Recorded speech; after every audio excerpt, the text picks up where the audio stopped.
Boa tarde, alunos.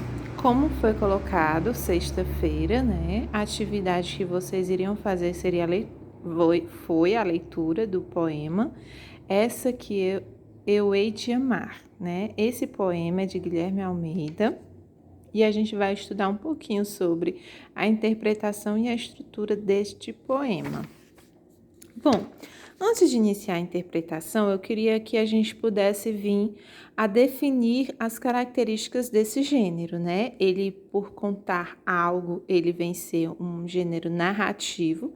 Todo poema ele vem com gênero narrativo e ele vem, aliás, com a tipologia narrativa, identificando este texto como um poema. Por quê, tia?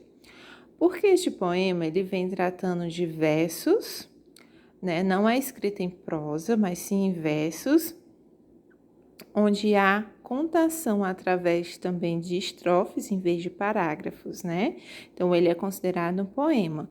Mas na frente, a gente vai um pouquinho falar sobre o poema conhecido como soneto. Tem um poema que é o poema cordel, tem um poema que é uma contação de história através dele, e tem um poema soneto, que é identificado como um soneto. E a gente vai falar um pouquinho sobre ele mais na frente. Mas, por enquanto, a gente vai entender que a tipologia dele é narrativo, por contar algo. É um gênero chamado poema, pelo fato de ser em versos e não em prosa. E por ser escrito em estrofes em vez de parágrafo, né?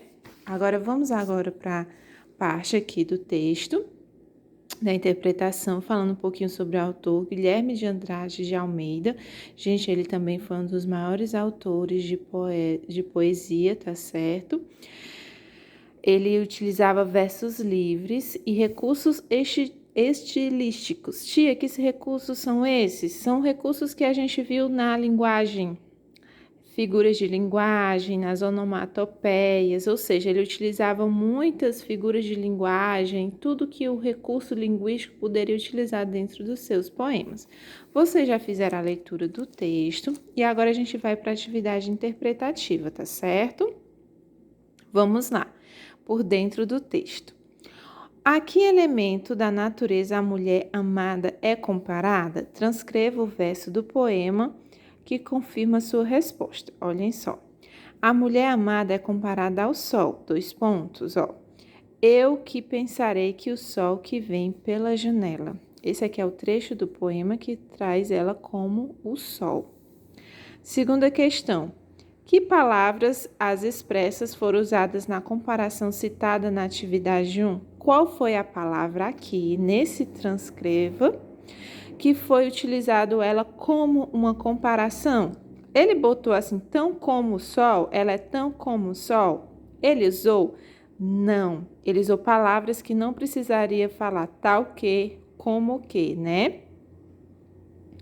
Por quê? Porque aqui ele utilizou a figura de linguagem metáfora, uma comparação sem utilizar essas expressões que é mais comum para comparação. No caso, a gente vai aqui para a resposta. Ó. Para comparar a mulher ao sol, o eu poético usa as seguintes expressões: loura, clara, luz, calor, vulto louro e, claro, luz de ouro do poente e sol triste. Foi nessas condições da qual a gente pôde compreender que ele também estava se referindo a ela e não ao sol, né? Quando ele comparava os dois, apenas na questão da comparação. Terceira questão. Que relação a expressão sonho dourado estabelece com a comparação feita no poema? Vamos lá, ó. A relação é entre o sol, elemento da natureza a que a mulher é comparada. A palavra dourado, característica por ser atribuída ao sol e, consequentemente, à mulher amada.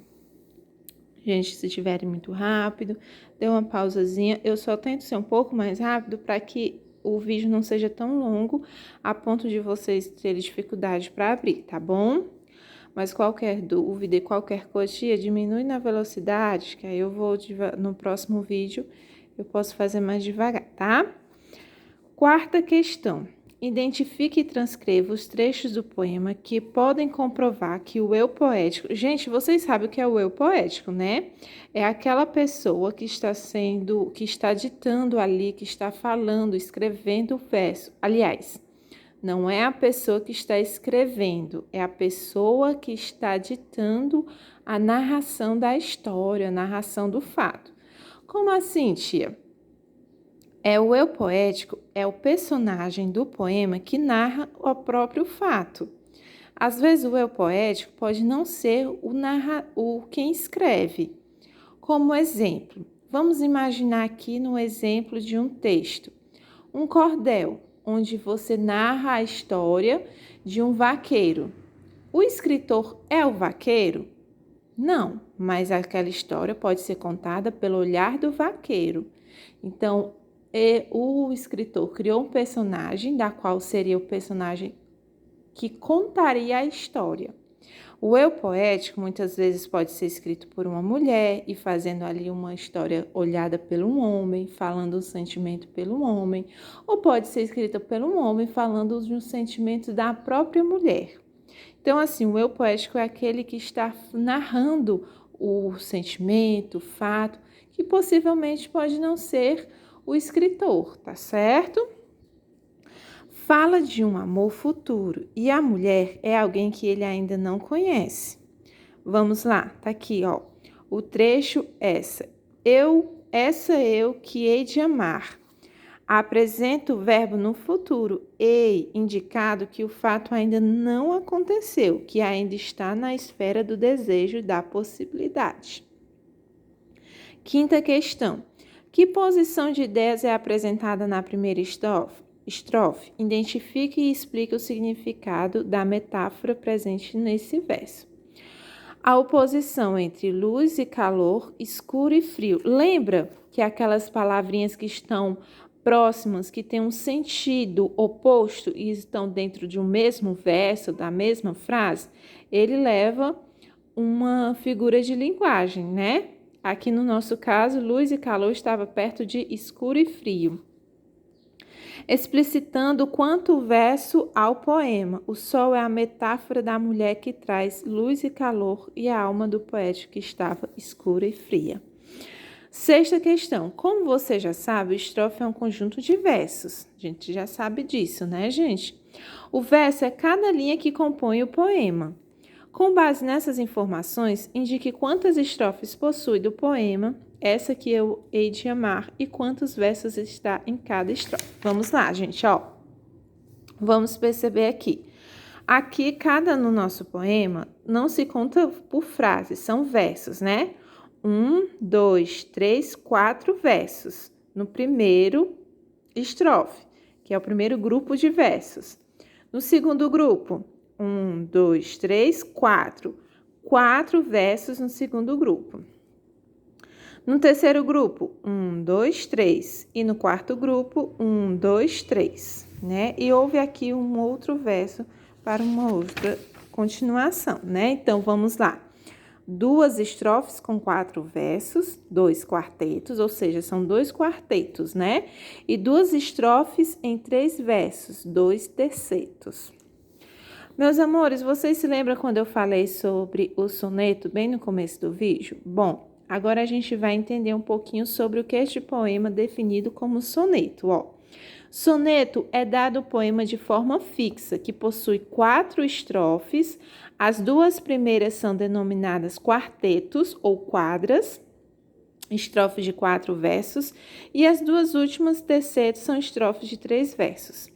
As quadras ou quadrinhas são estruturas literárias utilizadas com frequência na divulgação da cultura popular. Veja essa quadra, bastante conhecida, e observe todos os versos foram construídos em 7 sílabas, também chamados de heptassílabos ou redondilhas maiores.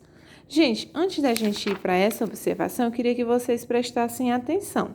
Todo soneto vai vir com essa mesma estrutura. Tia, se for um poema com vários versos dentro de uma estrofe, se eles não seguirem essa regra, então é só um poema.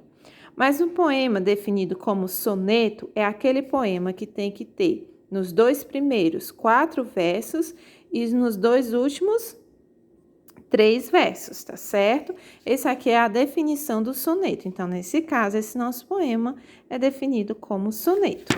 Uma outra observação é a quantidade de sílabas que eles utilizam. Só um minuto que desfocou aqui. Vamos olhar aqui esse verso.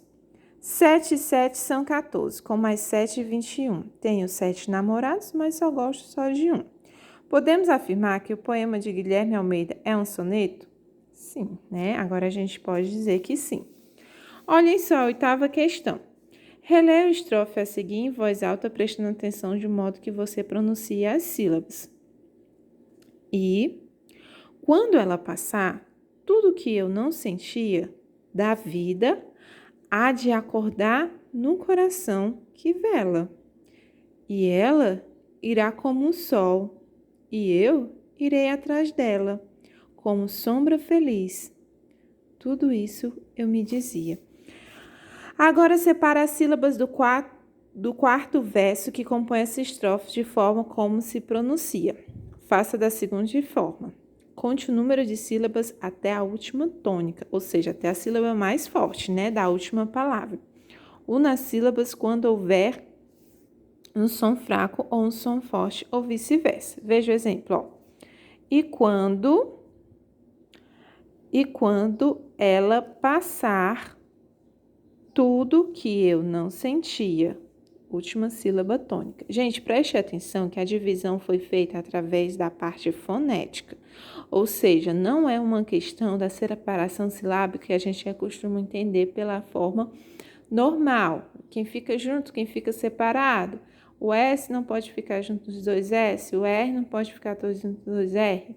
Nessa separação silábica do soneto, é uma separação em relação à tonicidade das sílabas. Quando a sílaba é fraca, ela fica perto, juntando-se com a outra sílaba. Quando ela é forte, ela fica sozinha. Então, como é que ficaria a nossa resposta? Como, sombra, feliz, tudo. Ó, o dó ficou mais o isso, tá? Eu me dizia. Quer dizer o quê? Que a gente separou. E vamos contar quantas tem aqui? 1, 2, 3, 4, 5, 6, 7, 8, 9, 10, 11, 13, 14, 15. O que você acabou de fazer chama-se escansão poética, ou seja, análise da estrutura rítmica de um poema. A sílaba poética é diferente da gramatical, pois é contada de acordo com a forma do pronunciamento, o verso até a última sílaba tônica. É uma medida sonora, cuja cadência é do ritmo do texto. Os versos são classificados de acordo com o número de sílabas poéticas. Todos os versos do poema são dodecassílabos, porque tem 12 sílabas. Assim, podemos dizer que o ritmo desse poema é regular, pois os números das sílabas poéticas não se alteram. Os versos não obedecem a nenhuma regra métrica, que são chamadas de versos livres, tá certo? Que em alguns versos que não obedecem a todos os versos têm que ter 12 sílabas ou 13 sílabas, então são chamados de versos livres, tá bom? Faça a escansão de pelo menos outros 2 versos do poema. Olha aqui a sugestão, gente. Essa que eu hei de amar perdidamente, um dia será tão loura e clara e vagarosa e bela, tá certo? Agora aqui, pesquise em livros, revistas ou internet outros poemas que acrescentem esse mesmo ritmo. Gente, aqui eu poderia dar a sugestão que vocês poderiam ver o soneto de fidelidade de Vinícius de Moraes. Que é lindo esse soneto, que é muito conhecido. E Vinícius de Moraes tem muitos sonetos. Se você pegar qualquer um deles, você vai... Aliás, se você procurar na internet, você vai encontrar fácil. Ele tem vários sonetos. Então, vocês procurem lá e mandem depois no privado, né? Como sempre, confirmação da atividade. 11. Identifique e transcreva no poema as pares da rima que compõe. Vamos lá. Dia, fria, bela janela, sentia, dizia, vela dela, louro, ouro, triste, vixe, lado e dourado. Olhem só a informação. As rimas de um poema podem ser classificadas internas ou externas. Interna é aquela que acontece dentro do verso, externa é aquela que acontece fora do verso. Chamamos emparelhadas as rimas que sucedem a, B, B, opostas, e também a, B, B, A, alternadas, ou A, B, ou mistas que apresentam tipos de combinação.